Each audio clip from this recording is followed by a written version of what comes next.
മക്കളുണ്ടാവില്ല എന്ന് കരുതി ജീവിച്ച ഞങ്ങൾക്ക് ഒരു മകനെ കിട്ടിയപ്പോ അവൻ അമിതമായി ലാളിച്ചതിന്റെ കുറ്റബോധം പേരെ ഞങ്ങളിപ്പോ ഇവിടെ നിൽക്കുന്നത്. തുറന്ന മനസ്സോടെ ചിന്തിച്ചപ്പോ ഒരു കാര്യം ഞങ്ങൾ മനസ്സിലാക്കി. ഞങ്ങളുടെ മകൻ എന്തു തന്നെ സംഭവിച്ചാലും അതിന്റെ കാരണക്കാര് അവനെ നേർവഴിക്ക് നയിക്കാൻ സാധിക്കാതെ പോയ ഞങ്ങൾ തന്നെയാണ്.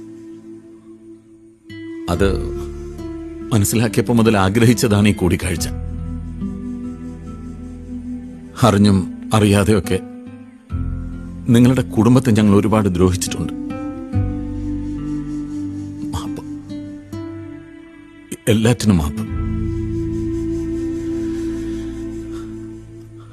അമേരിക്കയിലുള്ള ഞങ്ങളുടെ സഹോദരങ്ങളുടെ അടുത്തേക്ക് പോകുന്നതിന് മുമ്പ് വരുൺ എന്താണ് സംഭവിച്ചതെന്നൊന്ന് അറിയണമെന്ന് തോന്നി.